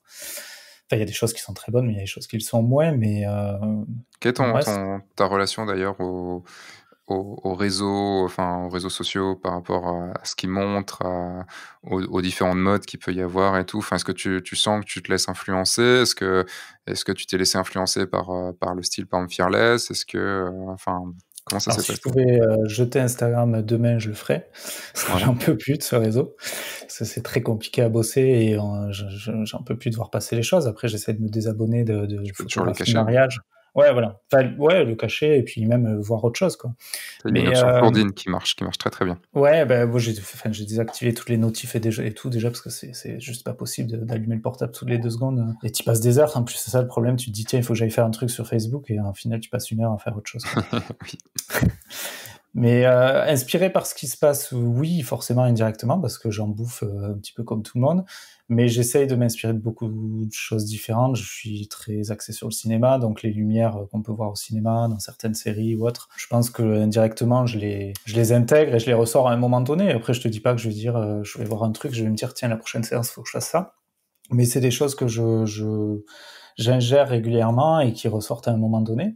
Mmh. Et après, côté mode, non, parce que sinon j'aurais fait du Moody. Mais et le côté Ah, il y fearless, a en pas que fait, ça, hein. Le côté Fearless peut être ouais, aussi une certaine mode, bien sûr. du fait de Mais sa le renommée. côté fearless est venu un peu plus naturellement, dans le sens où j'ai toujours eu dans le traitement en tout cas, des tons assez naturels, je pense, assez neutres. Voilà, j'ai toujours été assez proche de la réalité, on va dire. Donc là-dessus, ça a évolué, parce que j'aime bien le côté coloré, etc. Donc je l'ai accentué peut-être. Mais après, le côté reportage, oui, je m'en suis complètement inspiré parce que je suis amoureux de ça. Enfin, quand je vois les photos passer sur Fearless Watch, je trouve ça complètement dingue. Et Mmh. c'est clair que ça me motive pas à faire pareil, mais à aller dans cet axe-là. Et puis Et après, c'est aussi une analyse globale de mes photos qui m'a fait dire que voilà, là où j'étais bon, c'était d'aller choper les émotions, les sourires, les gens qui s'éclatent. Donc je fonce là-dedans, quoi. et comment tu le fais? Comment ça se passe sur un mariage? Ça se passe beaucoup trop vite, en fait. J'arrive pas à me poser. Non, mais c'est vrai, j'arrive pas à me poser. C'est-à-dire que je suis vraiment, bon, je suis à fond toute la journée. Je vais pas mentir. Je cours beaucoup et j'essaie vraiment d'être, enfin, à fond. Je m'entends. Je suis pas en train de courir tout le temps. Je sais rester calme et, et me faire discret. Je t'imagine dans l'église, tu es fou, fou, fou. Ah, si ma femme est marathonienne, c'est pas pour rien. Mais non, non. Après, je sais me poser, etc. Mais en fait, dès qu'il y a une émotion, dès qu'il y a un moment, je vais vraiment aller au plus près, me rapprocher et shooter parce que je veux pas le louper. Mmh. Ce qui est bien, hein, j'arrive à choper des trucs sympas comme ça. Mais il faut aussi, je l'ai appris avec les différentes formations que j'ai fait, avec certains de tes anciens speakers au podcast notamment. Mais voilà, pour pas le citer, Franck Boutonnet qui m'a dit, mais t'as une scène, t'as un moment qui se déroule devant toi, il faut que tu restes jusqu'au moment où t'as la photo que tu avais en tête dans ton boîtier, quoi. Donc j'apprends vraiment à ça. C'est pour ça qu'il me tarde la saison 2020 de reprendre, parce que j'ai des choses à appliquer là-dessus. C'est-à-dire de me poser, de vraiment attendre le moment et de pas se dire merde, je suis en train de rater quelque chose qui se passe de l'autre côté de la pièce, courir de l'autre côté. Voilà, essayer d'être un peu plus posé peut-être là-dessus et choper des trucs plus travaillés, etc. Plutôt que dans le moment, dans l'émotion, même s'il en faut aussi. Là, pour l'instant, donc là, c'est ce que tu veux faire, mais pour l'instant, enfin, tu te places comment? Tu bosses comment? Enfin, comment tu fais pour sauter? Pour beaucoup dans les quand on là, je vais plutôt là du côté des photos typées reportage, donc d'action et tout ça. Tu me sembles assez proche, Ouais. des actions, enfin de ce qui se passe. Comment tu arrives à anticiper? Qu'est-ce qui se passe, dans ta tête? Quel matériel tu utilises? Enfin, ça se passe comment? On va dire que, enfin, je sais que le matin, quand j'arrive, j'analyse un petit peu la pièce, la lumière, bon, comme tout le monde, je pense, j'espère. Et après, je me laisse guider un petit peu par ce qui se passe. Donc, je suis toujours prêt. J'ai mes 2 boîtiers. Donc, j'ai une longue focale et une focale un peu plus courte. Donc, souvent au 35 mm, avant un petit peu au 24 mm aussi. Donc, c'est celle que j'utilise le plus. Et en fait, quand je garde l'œil pratiquement tout le temps sur mon boîtier, ce qui est hyper important pour moi, c'est le fond. En fait, je regarde beaucoup le fond avant de regarder ce qui se passe. Donc, j'essaye d'avoir une composition assez propre, de pas avoir la fenêtre qui sort de la tête du marié ou des choses comme ça. De faire gaffe au bordel, etc. Même si des fois, je le prends aussi en photo. Et en fait, je reste à une distance assez proche de mes mariés toute la journée. Je saurais pas te dire, mais entre 2 et 5 mètres, on va dire. Et dès qu'il se passe quelque chose, je pense aux câlins, aux embrassades, aux choses comme ça, ben, je vais être très proche, je vais me rapprocher parce que il y a l'action qui se passe et je sais pas, naturellement, j'avance vers eux et je me colle à eux. Ce qui est aussi un défaut parce que des fois, T'es pas tout nu à ce moment-là, rassure-moi. Non, seulement dans l'ascenseur, ça. D'accord. C'est juste une spécificité. Là, ils auraient peur, je pense que tu le verrais sur les photos, ils auraient pas la même tête. Surtout genre dans l'église ou quoi, c'est pas bon. Ça peut faire des photos bizarres. Ça peut être un style, cela dit. On peut lancer une mode. Mais ouais, non, assez proche. Encore une fois, là aussi, il faut que j'apprenne à prendre un peu les distances parce que je vais avoir des cadrages trop serrés. Quand tu essayes de redresser un petit peu la photo ou autre, tu te dis merde, je vais lui couper la tête, je vais lui couper la main. Donc ça, il faut que j'essaye de m'éloigner un peu tout en chopant le moment. Mais voilà, vraiment dans l'instantané et sauter sur l'action. Et voilà. Après, il y a un moment, par exemple, le vin d'honneur. Tu peux faire 50 000 choses à la fois. Je suis quand même attiré beaucoup par... En fait, dès qu'il y a des rigolades ou des gens qui commencent à parler plus fort, etc., je cours vers ce groupe-là pour essayer de choper les sourires, les émotions. Les enfants aussi, c'est un super terrain de jeu, tu as toujours des choses à faire. Donc voilà, c'est vraiment être attentif à ce qui se passe autour, écouter, et voilà, essayer de prévoir un petit peu les émotions. Tu le sais, quand tu vois que ça va pleurer, ça va pas tarder à s'embrasser, etc., tu le vois venir. Après, il faut jouer de coudes parfois pour être le mieux placé et essayer d'avoir la meilleure composition. Et voilà, je commence à shooter en fait quand je suis à côté et au fur et à mesure, je continue à déclencher, mais je vais soigner ma composition en même temps, donc en se baissant, en tournant un petit peu à gauche, à droite, pour essayer d'enlever ce qui va pas et de continuer à choper le moment. J'ai 2 choix là, j'ai 2 embranchements sur les sujets que je veux aborder. C'est soit on part du côté formation, soit on part du côté matos. Formation, ouais, si tu veux. Mec. Tu me disais tout à l'heure que tu parlais de Franck et tu disais que tu avais fait des formations et en off, tu me disais que tu avais fait beaucoup de formations, que tu étais un peu comme Samuel Dejour, un serial workshopper. Lui, il a du niveau quand même, hein, je suis pas là. Ouais, lui c'est le haut niveau du serial workshopper. Mais il a un gros avantage sur toi, c'est qu'il a fait mon workshop. C'est sur ma liste. Toi, tu as fait mon workshop, mais tu as fait mon workshop portrait il y a 5 ans maintenant. Il y a plus de 5 ans. Et parce que c'était en début 2015. Qu'est-ce que ça t'apporte, les formations comme ça? Est-ce que tu as le sentiment d'en faire trop ou parce que si tu te dis toi-même serial workshopper, c'est que tu en fais beaucoup. Ouais, qu'est-ce que ça t'apporte? Qu'est-ce que ça t'a apporté? Alors, est-ce que j'ai l'impression d'en faire trop? Non, j'ai l'impression d'en faire pas assez. C'est un peu une drogue en fait pour moi. La photo me plaît énormément parce que c'est un domaine où c'est infini, enfin tu peux toujours apprendre quoi. Il y a toujours quelque chose à apprendre, c'est jamais fini, c'est ça que je trouve génial. Et du coup, en plus des workshops, il y a les vidéos, les livres, etc. Donc ça, j'arrête pas. Enfin, je bouffe vraiment de la photo à longueur de journée. Parce que j'aime apprendre, en fait, je suis assez curieux, j'aime bien connaître les nouvelles choses.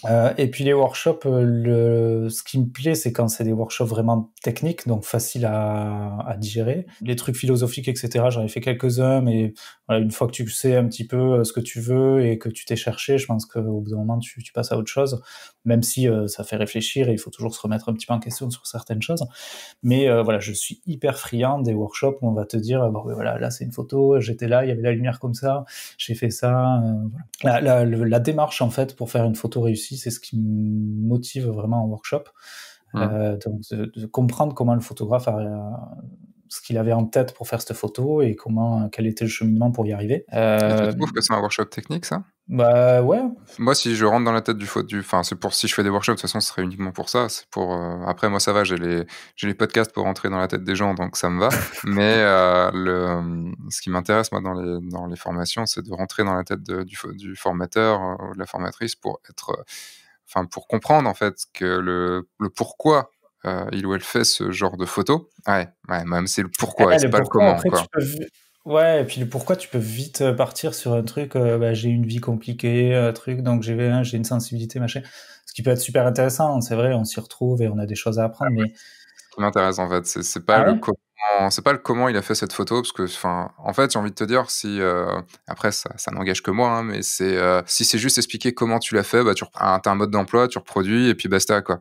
Au contraire, ce qui va te faire grandir en tant que photographe, c'est d'avoir ta propre personnalité, ton propre, et ça, c'est un truc que tu travailles à vie.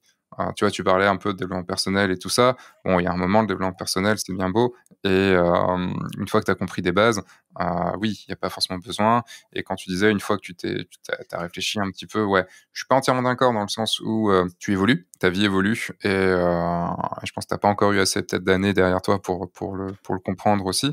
Mais, tes envies évoluent au fur et à mesure des années, tu vois? Enfin, ce matin encore avec David Wan, il a arrêté au bout de 12 ans de mariage, il a arrêté, il s'est dit: «C'est plus pour moi là maintenant».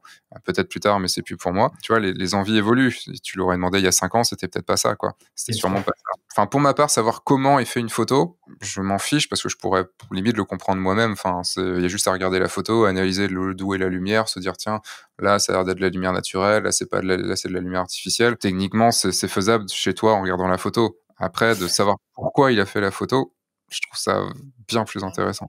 Ouais, en fait, je sais pas, moi j'ai une curiosité sur l'analyse du lieu, la composition, où est-ce que je pourrais les placer, etc. Mais c'est vrai que tu peux le voir tout seul, mais il y a beaucoup de photos que je regarde où tu n'as aucune idée où elles ont été prises et comment elles ont été prises. Tant mieux d'ailleurs, parce que ça veut dire qu'elles ont été bien faites généralement, mais c'est vraiment ce qui m'attire dans. Ah, il faut un équilibre des deux, hein, je pense. Voilà, savoir pourquoi, etc. Oui, après que le photographe raconte sa vie et nous dire ce qu'il a vécu, etc. pour en arriver là, c'est inspirant. Tu vois, c'est le genre de truc. Je sais pas si t'es allé à Bodaf déjà à Barcelone, mais c'est le genre de conférences qui sont sympas. Mais quand t'en bouffes quatre comme ça, à la fin, t'en peux plus. Tu dis bon, ok, c'est cool, mais voilà, moi je sature un petit peu là-dessus. Et N'importe tu, même pas ce genre d'événement. voilà, bon, et après, c'est sûr que si tu fais un workshop avec une personne pendant 3 jours, bah, Franck, pour pas le citer, je suis monté à Paris en octobre dernier, et on a passé une journée à parler de sa vision et de son pourquoi. Mais là, c'est hyper intéressant parce qu'il y a tout ce qui se met en place derrière. Mais sur une conférence de 40 minutes, ça Ah t'apporte non, pas grand-chose, quoi. on s'en fout de la Ouais, conférence de 40 minutes, ouais. c'est conférence de 40 minutes, enfin, c'est bien pour ça que j'aime pas ce genre de choses, c'est qu'en 40 minutes, tu dis rien. Enfin, dans une conférence, en plus, une conférence, tu parles à plein de monde, il y a pas de re il y a pas de vraie relation, tu es dans un show. C'est fait pour, c'est fait pour avoir ta dose de drogue, quoi. Enfin, c'est uniquement ça, tu pas de vraie conversation, quoi. Après 40 minutes en one to one, c'est différent, tu as une vraie conversation. Oui. Mais pour moi, un truc comme le BODAV, c'est pas du tout un workshop, c'est de la récréation pour moi. Enfin, c'est de la Ouais, ré c'est l'inspiration pour aller boire quelques coups dans Barcelone après, ouais. c'est ça. Mais mais il y a eu pourtant quelques photographes qui ont il y avait 2 styles de conférences, je trouve, au BODAF. BODAF ou peut-être PEPS, et cetera, même si ça fait un moment que je suis pas retourné, mais tu C'est souvent, normal, il y en a voilà, plus. mais Bah, voilà, pour le tu vois? PEPS, il y en a eu 2 donc Ah, il n'y en a eu que 2, ouais, je pensais mmh. plus. Mais il y a eu les 2, quoi, et il y a eu des photographes qui ont abordé un truc, hyper, technique, comme, Yves Schepers, là, le Belge, qui m'a scotché parce que c'est exactement ce que je recherche, c'est-à-dire, voilà, je suis arrivé sur ce lieu, regardez comment c'était. Ben, je vais minimiser mon arrière-plan pour avoir un truc hyper graphique, hyper propre. On n'a aucune idée d'où la photo a été prise, etc. Donc en soi, ça m'apporte pas un truc parce que je vais pas y aller sur ce lieu et je vais certainement pas refaire la même photo, mais ça m'apprend à voir les choses autrement, tu vois, à lever les yeux, à regarder la lumière, à me dire là, tu as un triangle de soleil sur le trottoir, tu as le mur derrière qui est à l'ombre, ça te fait un fond noir, donc tu places tes trucs là, tu auras un truc hyper propre. Voilà, j'ai besoin de ça pour voir des choses un petit peu différemment. Le Mmh. cinéma aussi, encore une fois, est énorme pour ça. Et après, pour revenir au workshop, là où le gros intérêt que je trouve en workshop, c'est le partage avec les autres photographes, ça c'est clair. C'est l'expérience que tu vis. Il y avait le Rise Up de William en novembre dernier, c'était juste énorme. On était 30 dans 3 chalets en Savoie, c'était assez dingue. Donc il y a une expérience derrière qui est assez forte, les liens que tu fais avec les photographes, même si ça retombe vite Mmh. parfois. Mais il faut savoir garder un petit peu les contacts aussi. Enfin voilà, je suis hyper friand de ça parce que tu as du partage et ça ouvre un petit peu les écoutilles, on va dire, plutôt que de rester avec les photographes de la région qui peut t'apporter quelque chose, mais il faut aussi aller voir un petit peu ailleurs parfois. Et comment tu gères l'après-workshop? Parce que comme tu dis, ça peut redescendre assez vite derrière donc Comment Je tu pleure, gères cette énergie? je bouffe des Tu te roules chips. dans un non, tu te refais l'intégrale de Grey's Anatomy et puis voilà. Non, peut-être pas, j'ai jamais vu ça. Non, mais après workshop, j'essaie de digérer, donc ça peut prendre du temps. Je crois que je coupe un peu les ponts avec la photo pendant une semaine ou deux.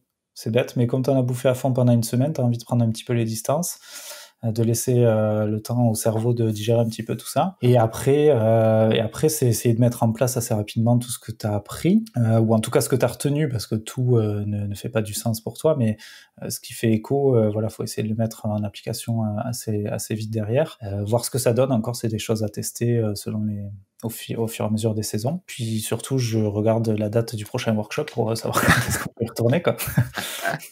Après, c'est un budget, hein, je te cache pas, mais je suis pas aussi friand que d'autres.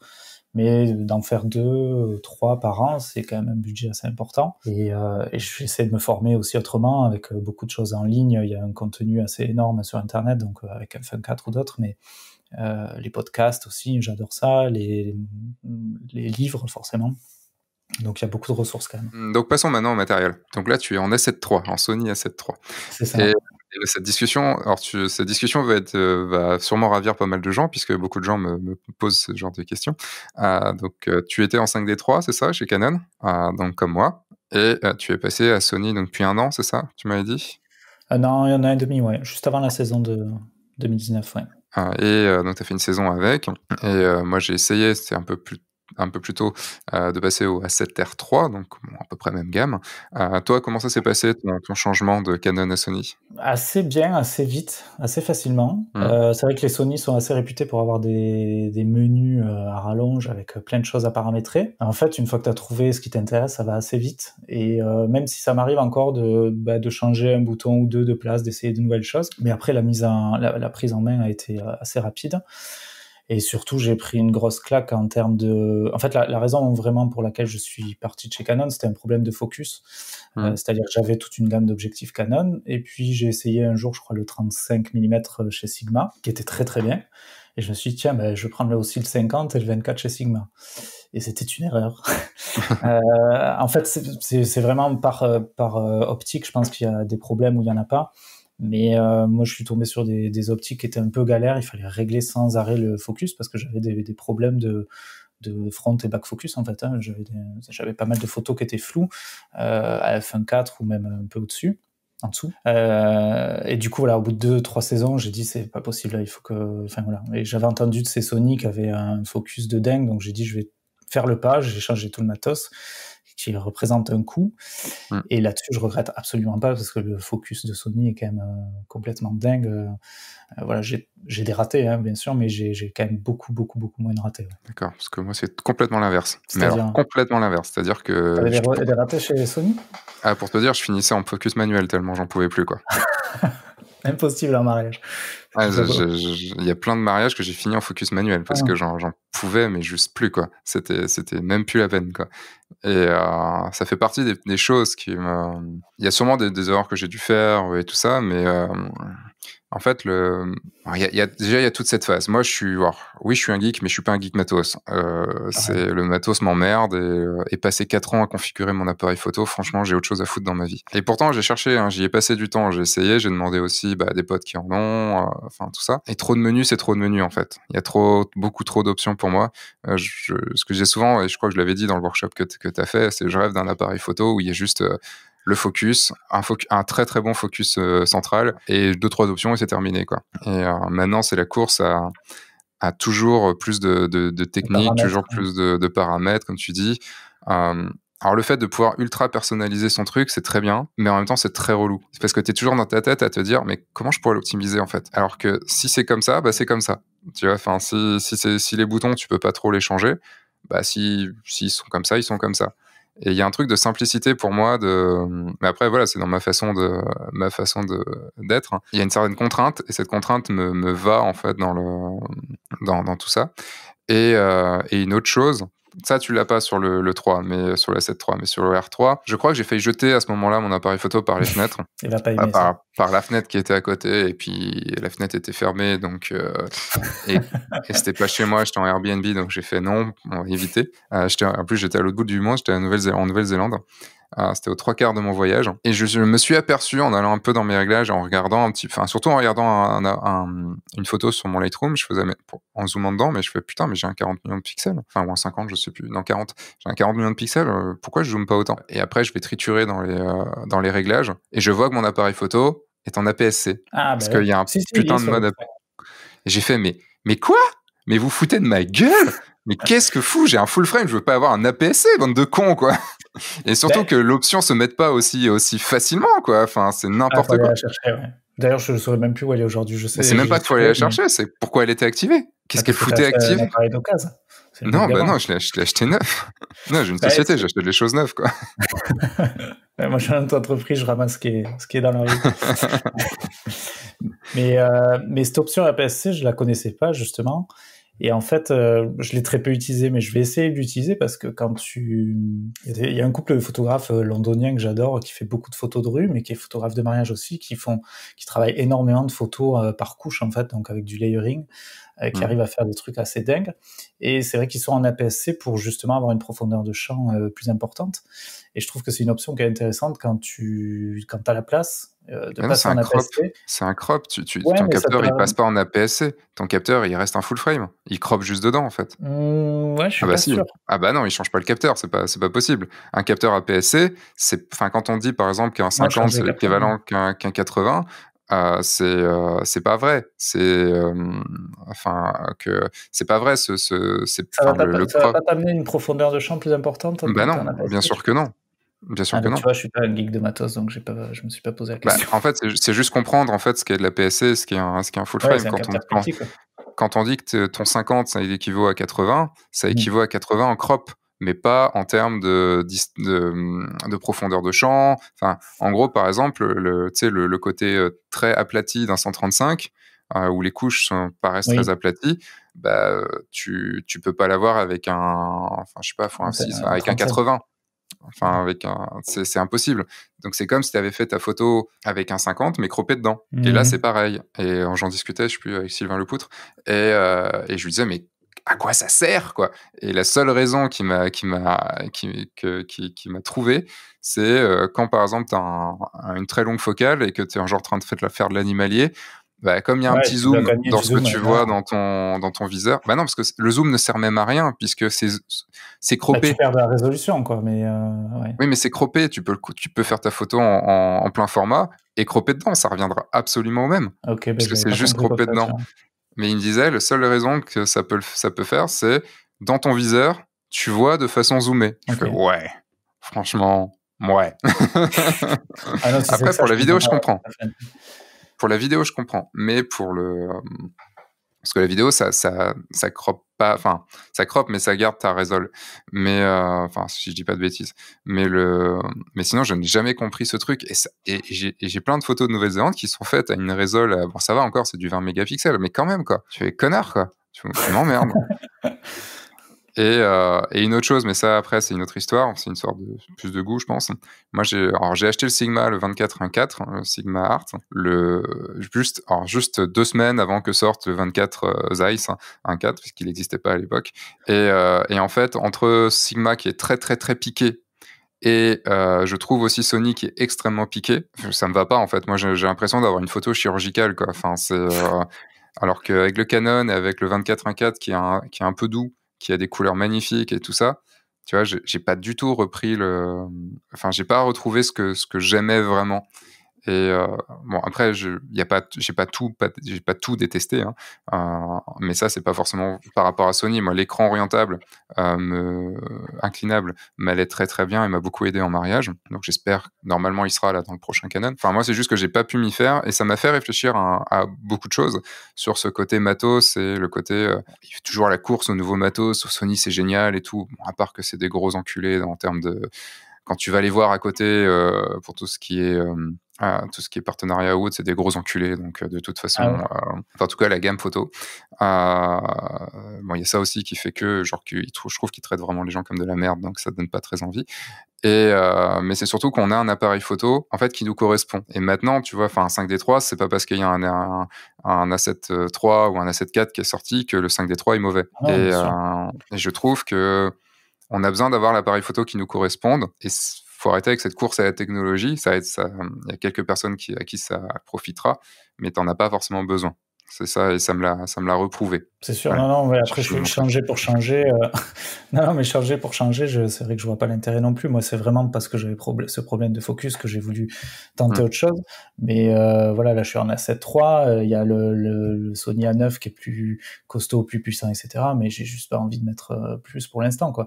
Donc peut-être ça viendra. Après, mais j'en discutais avec Henri Doroche, ouais, voilà, merci. Et il me disait que entre le A7 III et le A7 IX, lui, par exemple, avec le A9, pardon. Oui, le A9. Oui, pas le A7. Putain, ils sont passés du A7 III au A7 IX. Putain, c'est ouf. Et ils savent pas compter, quoi. On dirait Canon, quoi.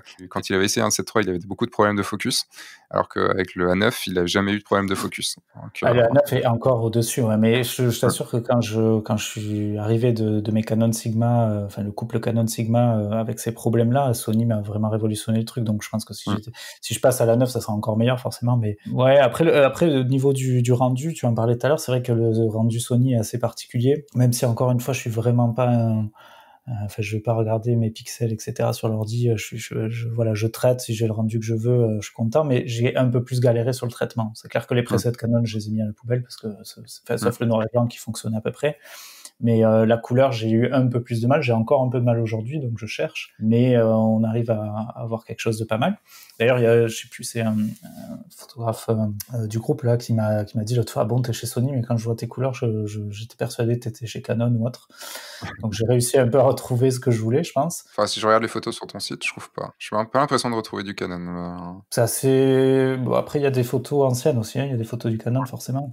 Ah, peut-être. Il y a un peu des deux, ouais, c'est un peu mélangé, mais après, sur ce que tu disais, d'avoir l'appareil qui correspond, c'est exactement ça, et c'est ce qui me plaisait justement un petit peu chez Sony, c'est de pouvoir paramétrer le menu. Effectivement, tu as trop de choses à paramétrer, mais une fois que tu l'as, là, l'avantage que j'ai aujourd'hui, c'est que je réfléchis vraiment absolument plus à ma technique, ce qui est le but quand même à la fin, et je réfléchis qu'à ma photo, et j'ai paramétré mes boutons pour que ce soit vraiment naturel. Et quand j'étais avec ce problème Sigma Canon, je ne pensais qu'à une chose, c'était je vais louper mon focus. Donc ça m'arrivait même de prendre les photos à f4 grand minimum parce que je savais que ça allait être flou derrière, quoi. J'ai l'impression qu'on se focalise aussi, on se focus sur le problème qu'on peut avoir, parce que je sais que maintenant Sony c'est niet, enfin c'est plus, il est encore là, j'ai pas revendu, hein, mais je sais que c'est niet. J'attends le prochain Canon pour voir. Je sais que c'est niet dans le sens où maintenant j'en peux plus. Tu vois, ça a tellement été compliqué, je l'ai tellement pris en grippe que de toute façon, quoi qu'il se passe, il aura beau me séduire, enfin essayer de me séduire, il n'y arrivera pas. Tu vois, c'est mort. Et je pense qu'il y a ça aussi, c'est que plus on a vu un problème qui nous a fait chier, plus moins on peut le... Après, tu penses voilà, c'est ça. C'est pour ça que Sigma, je peux pas les voir, alors que je sais très bien que certains en sont ravis et que c'est des super optiques. C'est ça. Mais moi, c'est niet maintenant chez eux, c'est clair. Maintenant, j'ai envie de passer on va arriver vers la fin. Donc, les 3 questions de fin. La première question, on vient d'en parler un petit peu, mais pas forcément en détail, c'est c'est la dernière question matos. Quel est ton objectif favori? Le 35, sans hésiter. Ouais. Pourquoi? C'est une optique que je sens bien. Avant de mettre l'appareil sur l'œil, je sais à peu près où je dois aller, où je dois me placer. Je trouve qu'on est assez proche sans être sans trop déformé, et surtout ça me permet de choper des petites scènes de vie. Voilà, quand t'as 3-4 personnes à rentrer dans le cadre et que t'as assez de recul, je sais pas, je suis assez à l'aise avec ça. Alors en plus là, je me cherche, hein, enfin en mariage je change quand même, hein, j'ai pas que le 35, je suis très souvent couplé 35-85. 85 j'en avais absolument pas chez Canon avant, j'étais au zoom 70-200. Et puis j'ai le couple 24-50 qui est sympa aussi, mais c'est vrai que le 24 pendant 1 ou 2 ans j'ai fait beaucoup de portraits, de prise de vue, un reportage très proche des mariés qui déforme, même si ça me dérangeait pas trop, mais c'est vrai que ça déforme quand même pas mal. Donc j'ai laissé tomber un petit peu. Et du coup, là, maintenant qu'on est en confinement, que je suis avec mes enfants et ma femme à la maison, j'ai rien trouvé d'autre à faire que de faire un petit documentaire famille. Donc je prends des photos tous les jours. Et je n'ai que le 35 depuis le début et je suis comme un poisson dans l'eau, si on peut dire. Deuxième question, quel est ton moment de mariage que tu as préféré dans toute ta carrière? Je parle vraiment d'un instant précis, hein, je parle pas de genre les préparatifs, quoi. Alors c'est plus une anecdote, mais je sais pas, c'est celui qui me vient en tout cas, c'est un matin, un mariage J'arrive, les préparatifs ont même pas commencé. Il y a les témoins et je crois les mariés aussi qui sont en train de peaufiner la cérémonie laïque, en train de mettre les petits trucs dans les arbres, les arches, les choses comme ça. Et en fait, il y a le témoin du marié qui croque des petites lampes LED installées. Je sais pas ce qu'il faisait. Il essayait d'enlever des trucs avec des dents. D'accord. Sauf qu'il a perdu une dent bien placée, bien devant là. Aïe. Et il devait faire un discours pendant la cérémonie, donc c'était assez compliqué. Et en fait, c'est parti en fou rire complet, tout le monde, donc j'ai un super souvenir de ça. Et j'ai ma belle-mère qui est dentiste, donc je l'avais vite appelé pour savoir s'il y avait des solutions. Et on a trouvé, on est allé à la pharmacie, on est allé trouver une colle pour les vieux, en fait, pour les dentiers des personnes âgées. Et écoute, on lui a collé la dent et ça a tenu jusqu'au soir. Il a pu manger sa viande comme il faut. Donc voilà. Bon, c'est plus une anecdote, c'est pas forcément mon moment préféré en mariage, mais c'est un souvenir que j'ai. Ouais. Bah, ce sera la deuxième fois qu'on parlera de dents cassées dans le podcast, ouais, donc il n'est pas encore diffusé l'autre. J'aurais pas la... Et troisième question, quel est ton objectif, mais là vraiment ton but dans professionnel, enfin je parle en tant que photographe, dans les 2-3 ans qui arrivent, voire 5 ans, enfin qu'est-ce que tu veux atteindre? La réussite, alors la réussite ça s'entend de différentes manières. Oui, quelle réussite? Comme je fais beaucoup de workshops et que je regarde beaucoup certains photographes, je m'identifie beaucoup à eux, je les considère un peu comme des mentors même, enfin un ou deux d'entre eux en tout cas avec qui je communique.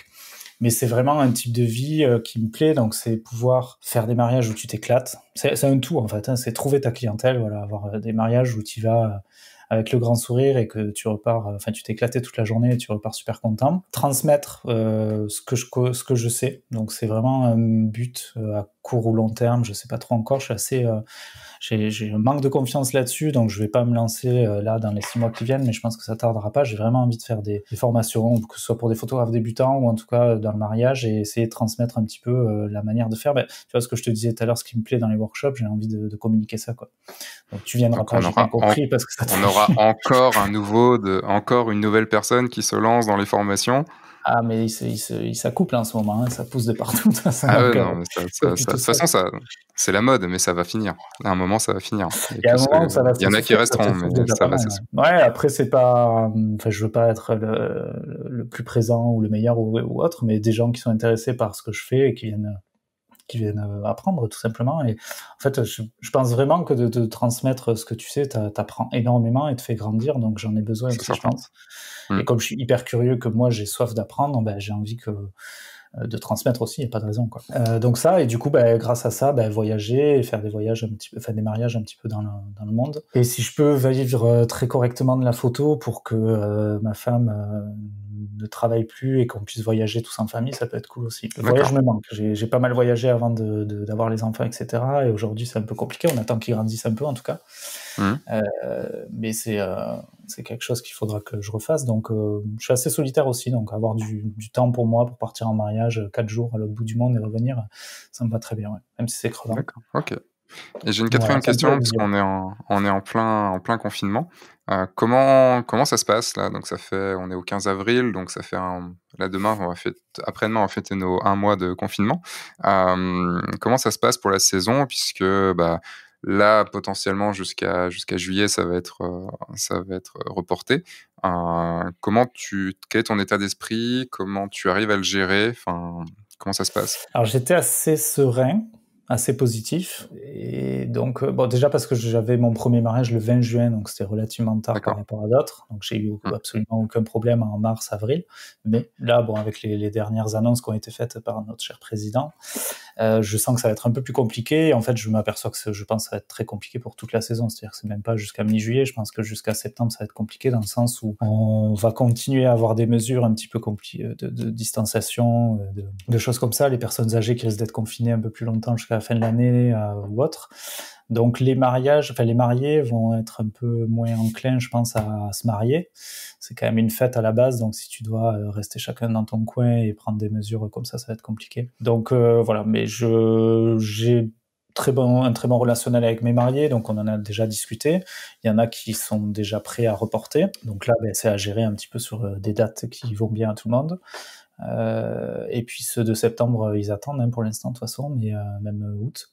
Mais je pense que ça va être compliqué cette année, ouais. Mais le bon côté des choses, c'est qu'on aura une saison de dingue en 2021 peut-être, et on va bosser à fond, quoi. Ça va être crevant. Normalement, oui. Après, je pense surtout à ceux qui remplissent leur saison 2021 et qui remplissent leur saison 2021 avec les reports de 2020 et qui, au final, Ouais, ne vont pouvoir pas avoir booker, de ouais. nouveaux contrats, quoi. C'est ça le C'est OK. ça. Moi, après, j'ai peu de mariages cette année. Enfin, j'en avais 10, 12, je crois. Mmh. 11, ouais, exactement. Et donc, si tout le monde se reporte, ça va être compliqué, mais je suis prêt à avoir 20, 25 dates l'année prochaine s'il faut Mmh. rééquilibrer la chose, quoi. Après, c'est comme tout, il faut les dates, si ça se reporte sur des lundis, mardis, dimanches, Ouais, c'est plus voilà. facile, quoi. Mais si c'est sur des samedis, genre, les mi-juin, enfin C'est mi-juin, les dates clés, mi-juillet, ouais. tout Ouais. ça, ça va être plus compliqué. Faut pousser les mariés à décaler en semaine, si possible, ou C'est ça. en basse saison, entre guillemets. Moi, ce qui est bien, c'est que normalement les lieux le font déjà un petit peu puisqu'eux sont normalement déjà bookés pas mal pour 2021 donc Oui, oui, oui. OK. Ça va être sympa. On va rigoler en 2020. On Bah, aura le temps carrément, de faire autre chose cet été, ça, c'est sûr. c'est ça. Moi, pour une fois que ma saison était tôt dans l'année et que j'allais finir tôt, puisque je finissais, début août, je faisais: «Putain, fais chier, quoi».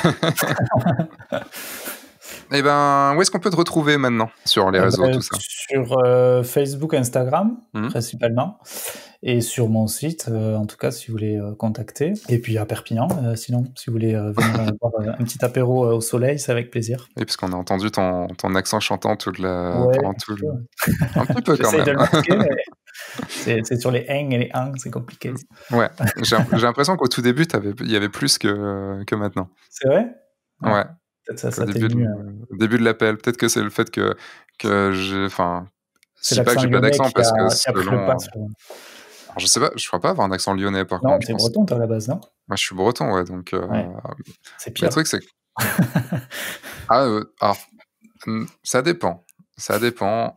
Il y a des Lyonnais qui ont un putain d'accent, quoi. Mais il y a des. Après, je suis pas breton dans le sens où j'ai l'accent de ouf de la. Même si je suis du centre-Bretagne, j'ai pas trop traîné non plus avec des gens du gros terroir de fou, quoi. Puis ouais, il y a pas forcément de gros accents en Bretagne, comme il y a pas de gros accents à Lyon non plus. Enfin, c'est pas aussi marqué que dans le sud, quoi. C'est surtout Ouais, ça. Perpignan, c'est pas Marseille non plus, mais c'est vrai qu'on est pas mal quand même. Ouais, quand tu vas Ouais, dans les villages ou dans certains villages un peu reculés, c'est sûr que tu l'entends bien. Ouais. ouais, carrément. Et Ça ben, parle merci même beaucoup. catalan d'ailleurs. Bah, merci à toi. Merci d'être resté jusqu'au bout de mon échange avec Olivier. Si cet épisode vous a plu, n'hésitez pas à aller me mettre un petit 5 étoiles en notation sur la plateforme que vous utilisez, notamment Apple Podcast, puisque c'est là vraiment qu'on peut laisser des notations. Moi, ça me permet. Déjà, ça me fait chaud au cœur parce que ça me fait plaisir d'avoir les notes qui montent et surtout, ça permet à ce podcast d'être encore plus visible. Donc, si vous voulez que je continue à travailler dessus, et ben voilà, vous savez comment faire. Et vous laissez évidemment un joli commentaire, ça me fait toujours vraiment très plaisir. Et en plus, ça me permet plus facilement d'avoir des nouveaux invités sur ce podcast, puisque plus il gagne en estime, plus je pourrais inviter des personnes sur ce podcast. Un rappel à l'action de ce que j'ai dit au début de cette vidéo, si vous voulez faire partie de la communauté, oui je veux la communauté des photographes de mariage que j'ai montée pour le guide du photographe de mariage, il y a le lien dans la description, c'est un espace, vous aurez un espace, un groupe Facebook, un espace de formation, des lives exclusifs sur Zoom où on discute tous ensemble, voilà, enfin plein de choses, accès au replay aussi de tout ce qui a déjà été fait, des heures et des heures et des heures de contenu, voilà, c'est entièrement gratuit, vous pouvez partir quand vous voulez, c'est le lien est dans la description. Merci pour votre écoute. Moi, je vous dis à dans 2 semaines pour un nouveau podcast. Entre-temps, sortez, faites des photos, signez des mariages et surtout, amusez-vous. Au revoir.